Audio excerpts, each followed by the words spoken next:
ऊर्जा, काय ते हावभाव, काय म्हणावं ह्या कला आविष्काराला. अहो लावणी, नावात लावण्य आहे की नाही. संगीत, नृत्य आणि अभिनयाचं सुंदर सादरीकरण म्हणजे लावणी. अगदी प्राचीन कला प्रकार आहे हा. नमस्कार देवी. सुलोचनाबाई, जयश्रीबाई, तुम्ही दोघी इथे आलात. मला मनापासून तुम्हाला काहीतरी सांगावंसं वाटतंय.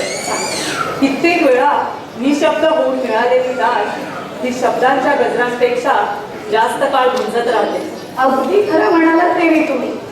का आपल्या प्रभूंकडेच बघा ना, इतका वेळ मगाचपासून कणकण करत होतो, पण आता स्तुती करायला शब्दही पुरत नाहीयेत. काय प्रभू, खरंय की नाही? अगदी खरंय. तेव्हा पूर्वीच्या काळी म्हणजे आमच्या वेळी तंत्रज्ञान इतकं प्रगत नव्हतं. त्यामुळं आम्हा कलाकारांना दिग्दर्शकाला काय म्हणायचंय हे प्रेक्षकांपर्यंत पोहोचवण्यासाठी आमचा अगदी बस लागायचा, नाही का गं? आताच दिली.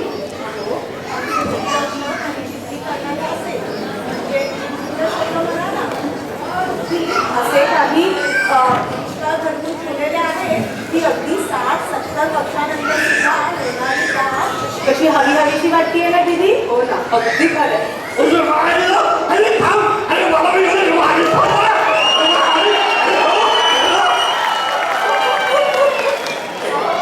तुम्हाला सांगते आमचे दादा हो, दादा म्हणजे आमचे दादा कोणते. तुम्हाला काय सांगू, दादा सोबत असलेला ते हसून हसून पुरेवाट होते.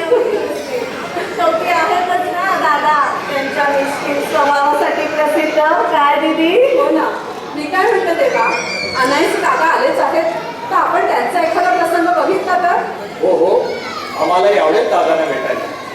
जयश्रीबाई, तुम्ही दादांच्या एखाद्या सादरीकरणाची व्यवस्था कराल का? अगदी जरूर देवा, नक्की आणि बघा ना दीदी, माझ्या अजून एका मैत्रिणीला मी सांगितलंय तयार व्हायला म्हटलं. कोण?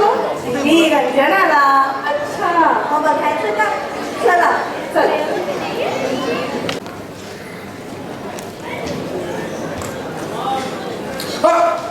अरे देवा, पुष्कळ दादा तुम्ही कधी आला? हे काय आत्ताच? आलं, हे काय आणलं हातात? अहो काकू, आपल्या दरम्याला पोस्टमनची नोकरी लागली ना. अरे काही सांगताय का? होय तर मग. होय आपलं बाई बघू बघू. होय होय, बघा ही बघा, पोस्ट खात्याची ऑर्डर आली. ऑर्डर. अरे धर्म्या, हो अरे धर्म्या, अरे बाहेर ये लवकर. आलो. अरे मुर्ग्या लवकर ये. अरे येताना वाटीत थोडी साखर घेऊन ये. ये. अरे देवा, माझ्या धर्म्याला नोकरी लावली. लई चांगलं केलंस बघ.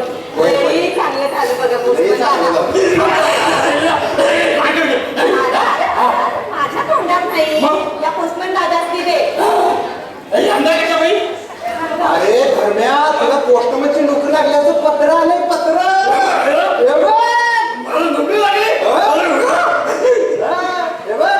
उद्या सकाळ सकाळी तालुक्याच्या पोस्ट ऑफिसला जायचं. तिथे लय मोठा साहेब आहे म्हण, त्याला भेटायचं आणि लगेच कामाला लागायचं. येताय का देणार? अरे म्हातारे, माझ्या आईला म्हातारी म्हणतात.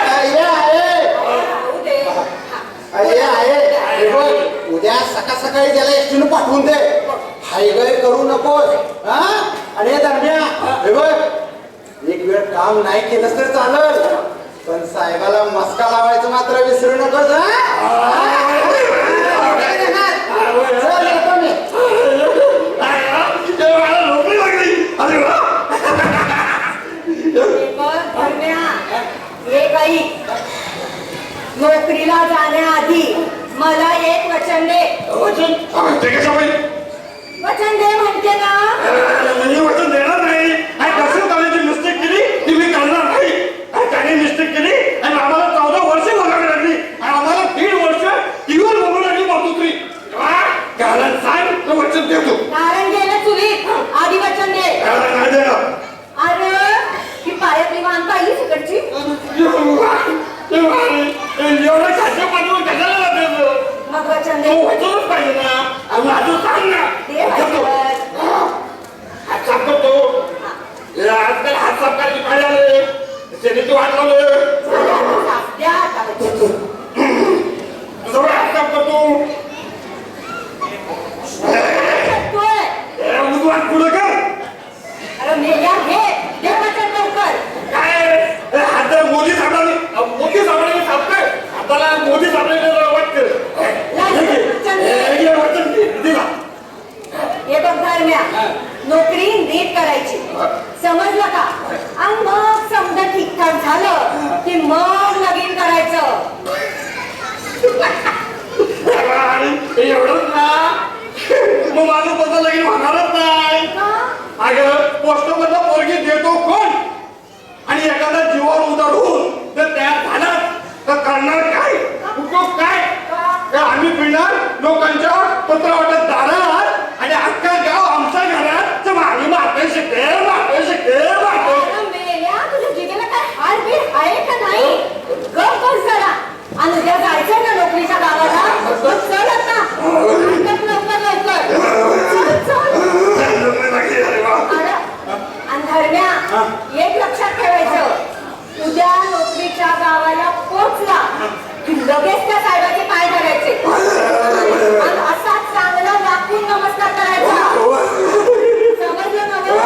चल आता लवकर.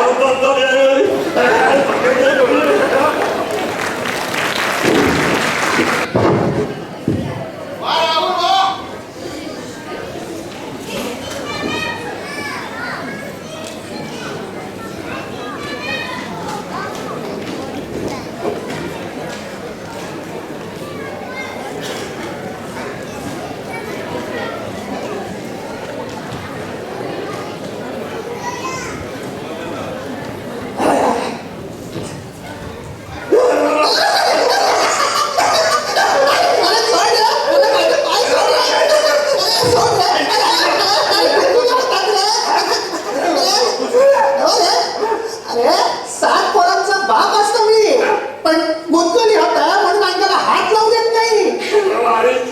पोरं कसे झाले हा? अरे देवाची करणी असतं रे. तुला काय करायचं? मला काय करायचं हा. कुठे डांबरेटवाडीला जाणार पोस्ट पण असतं नाही का? डांबरेटवाडी इथून 40 किलोमीटरवर असतं. तिथे तू प्रामाणिकपणे काम करायचं. 10 गावं, 13 वाडी, 14 खुर्द आणि 15 बुद्रुक तू पायी हिंडायचं. मग तुझ्यासाठी काय मर्सिडीज आणून देऊ का आता? काय बोलतो? तुझ्या आवडत ना?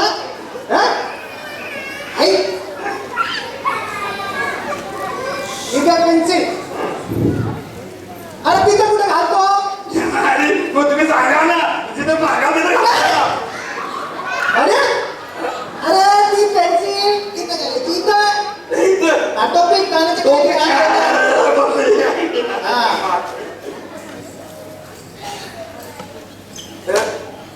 आगे चष्मा पण मला दिसत अरे दिसतात आहे मला सांगू नको.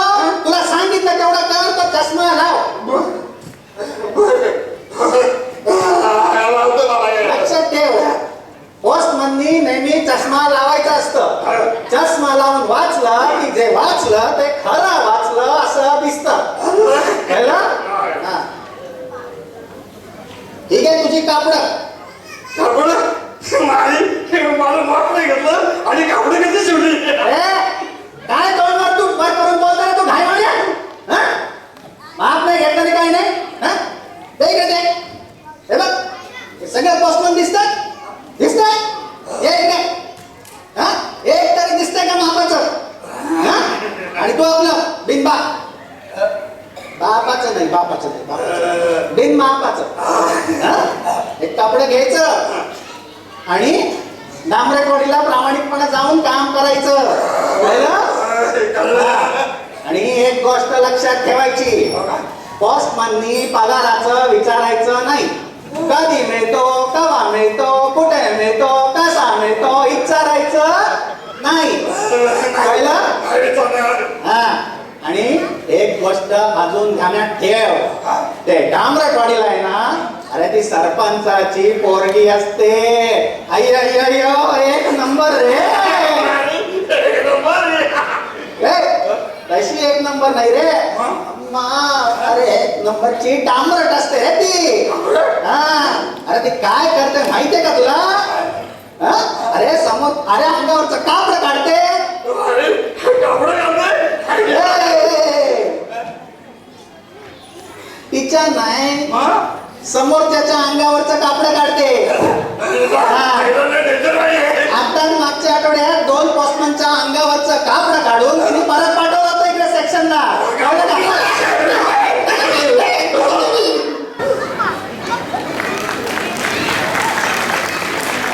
जसं जीवात जीव घुटमळ तसं प्रीतीचं वाढतंय बळ. तुझ्या तोंडाला तोंड माझं मिळ हगन हे बघून दुश्मन जळ. वर ढगाला लागली कळ पाणी थेंब थेंब गळ. ढगाला लागली कळ पाणी थेंब थेंब गळ. वर ढगाला लागली कळ पाणी थेंब थेंब गळ. सलगरानी जाऊया गाणी फिरूया पाखरा संग.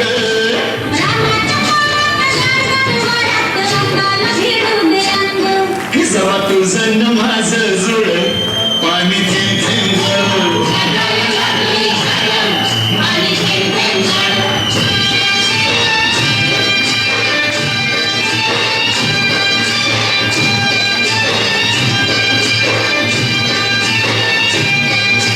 सुंदर मुखडा सोन्याचा तुकडा कुठं हा घेऊन जावा.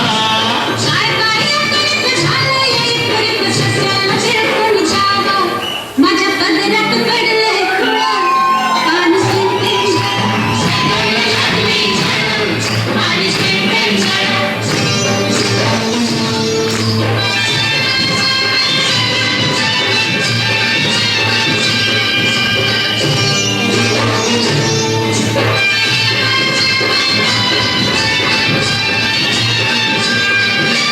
जमीन आपली उन्हान तापली लाल लाल झाली या माती.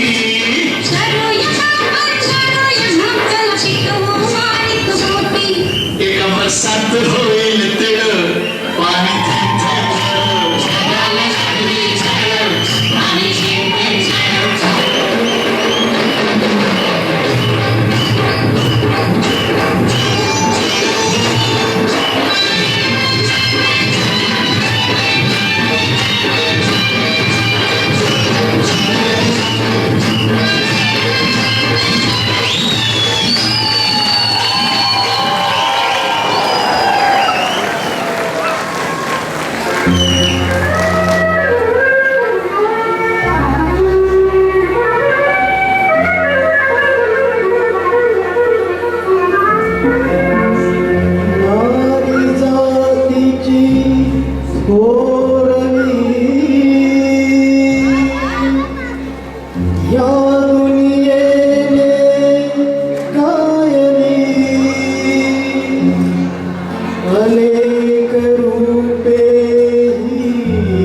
पार्वती ती महान झाली वैभव आखून आली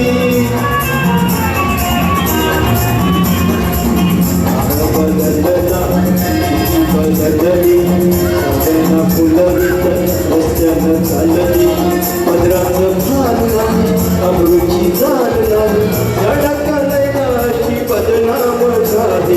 तू कोण होतीस तू